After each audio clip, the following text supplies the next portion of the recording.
اس وقت میرا آپ سے سوال یہ ہے کہ ابھی یونائٹڈ نیشنز میں اسرائیل جو ہے اس کے مندوب نے ایک سٹیٹمنٹ دیا, ذرا سنیں جی وہ سٹیٹمنٹ کیا ہے.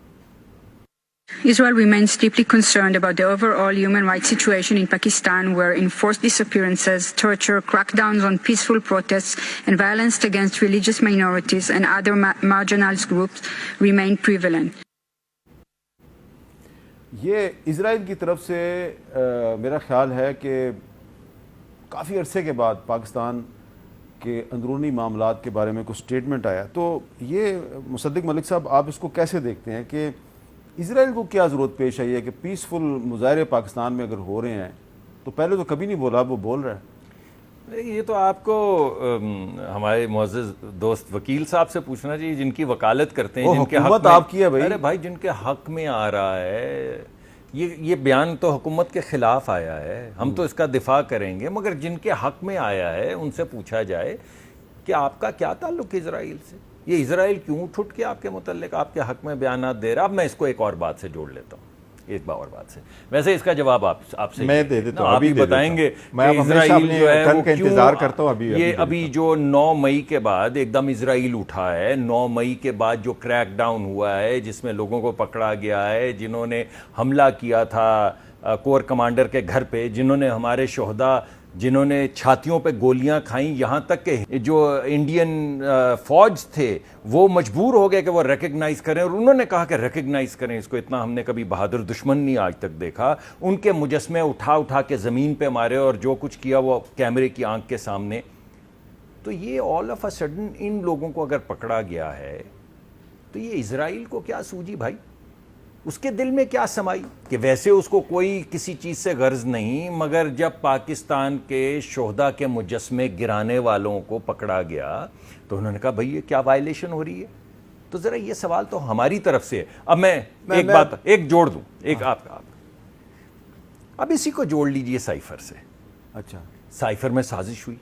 سازش کیا تھی؟ سازش کا متن دیکھیے کہ عمران خان صاحب نے نکالا ہاتھ سے کاغذ اور یہ کہا کہ یہ ثبوت ہے کس چیز کا, کہ پاکستان کے آئین کو پامال کیا, پاکستان کی جمہوریت کو پامال کیا, پاکستان کے خلاف سازش کی, which is an act of war اگر کوئی ایسا کرتا ہے بیرونی طاقت.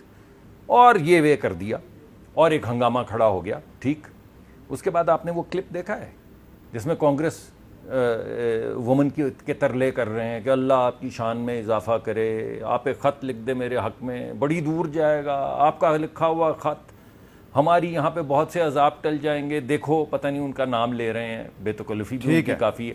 تو اب آپ دیکھیں ایک طرف وہاں پہ ترلے لے رہے ہیں, ایک طرف اسرائیل کھڑا ہو رہا ہے.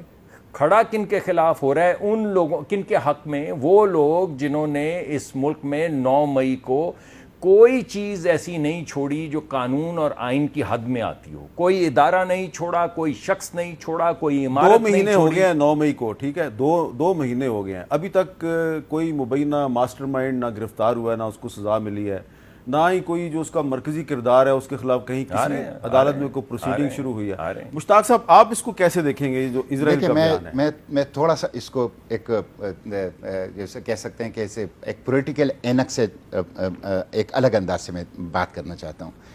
جو اسرائیل نے بات کی ہے, ظاہر اسرائیل کے تو جبڑوں سے معصوم انسانوں کا خون بہہ رہا ہے, اور معصوم فلسطینی بچوں کا, ان کے ہاتھ جو ہیں ان کے خون سے رنگین ہیں, تو ان کی تو بھرپور مذمت کرنی چاہیے اور پاکستان کو انٹرنیشنل فورا پر بھرپور انداز سے اور پاکستان نے کی ہے جواب دینا چاہیے اور دیتے رہنا چاہیے. لیکن میں کہتا ہوں ابھی چند دن پہلے 4-5 پاکستانی گرفتار ہوئے جنہوں نے اسرائیل میں 7 سال گزارے تھے. ایک تو ہمیں وہ وہاں سے پیسے بھیجتے تھے, وہ پیسے بھیجتے تھے, نمبر 1. دوسری بات یہ ہے کہ اس سے پہلے ایک خبر آئی تھی, ایک NGO ہے اسرائیلی شراکا, اس میں امریکن پاکستانی وہ اسرائیل گئے تھے ابراہم ایکارڈ کے تناظر میں مسلم ممالک اسپیشلی پاکستان میں ایڈوکیسی کے لیے. اس کے اوپر میں نے ٹویٹ کیا. مجھے امریکہ میں پتہ چلا کہ اس میں 18 گریڈ کا ایک پاکستانی تھا افسر. شراکا کے اس NGO نے جو تل ابیب بلایا تھا اس میں امریکن مسلم کے ساتھ کچھ پاکستانی افسر بھی تھے, پاکستانی افسر. اب یہ ایسی چیزیں ہیں. میں نے تو واضح طور پر جب میں ابھی عافیہ کے کیس کے سلسلے میں امریکہ گیا تھا میں نے فیل کیا کہ پاکستان کے اوپر بے انتہا پریشر ہے اسرائیل کے ساتھ تعلقات بنانے اور اسرائیل کے ساتھ کوئی راستہ نکالنے کے لیے.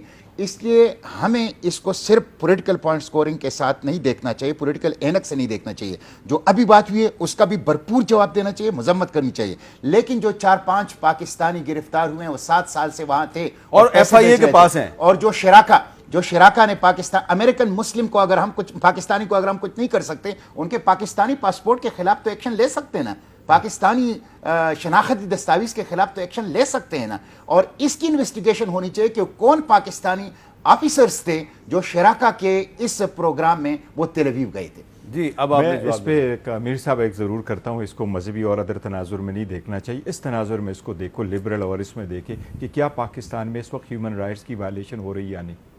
کیا یورپ نے کنڈم نہیں کیا, کیا امریکہ نے نہیں کیا, کیا نان گورنمنٹل آرگنائزیشن نے نہیں کیا, کیا یورپ اور ایون اسپیشلی لندن کے وکیلوں کی جو گروپ ہے انہوں نے نہیں کیا, ڈاکٹروں نے نہیں کیا, جرنلسٹ نے نہیں کیا. آپ کیمرہ اٹھا کے دیکھ لیں. میں آپ کو بتاؤں, کل میں تھا آسمہ شیرازی کی پروگرام میں آج کے ساتھ, اور میں نے کچھ الفاظ بولے تو اگر میرے الفاظ میوٹ ہو سکتے ہیں تو پتہ نہیں کس کے الفاظ ہوں گے جو چلیں گے, جبکہ میں کبھی ایسا لفظ تو بولتا نہیں. اگر آپ ایسی ڈیموکریسی چاہتے ہیں اور ڈیموکریسی آپ کی ایسی ہو جو اپنے آپ کو نہ سسٹین کرے نہ ڈیفینڈ کرے, اور آپ کہیں کہ ڈیموکریسی اس قسم کی ہے کہ یہ جھنڈا جائے گا اور یہ آواز لگے گی تو ڈیموکریسی ہے, اگر آپ کو یہ فریڈم نہیں ہے تو نہیں ہے. کیا آپ اپنا کیمرہ اٹھا کے گلی کوچوں میں جائیں, کیا وہ لوگ جو اس وقت 7-7 8-8 مرتبہ جیلوں میں دوبارے ڈالے جا رہے ہیں for a crime they never committed, عورتوں کے ساتھ کیا سلوک کیا جا رہا ہے, کیا سلوک اب کیا آپ اسحاق ڈار کے, میں بڑا حیران ہوں کہ کہہ رہے ہیں کیا سلوک کی جاتی. ایک ڈار صاحب کی والدہ کو 70 سالہ والدہ کو آپ نے پیچھے سے ہاتھ اوڑے, اس کے ساتھ کیا ہوا, شیریں مزاری کے ساتھ کیا ہوا, وہ اسحاق ڈار نہیں ہے, اس کے نام عثمان ڈار صاحب, عثمان ڈار. عثمان ڈار کی میں کہہ رہا ہوں کہ دن ان کی والدہ کے گھر آپ گئے, آپ نے تو چار دیواری کے اصول ختم کر لیے, آپ نے تو اسلامی اصول ختم کر لیے. اب کب تک 9 مئی کے پیچھے چھپیں گے؟ آ جائے ڈیموکریسی کے لیے, let's make good for this country, for the اچھا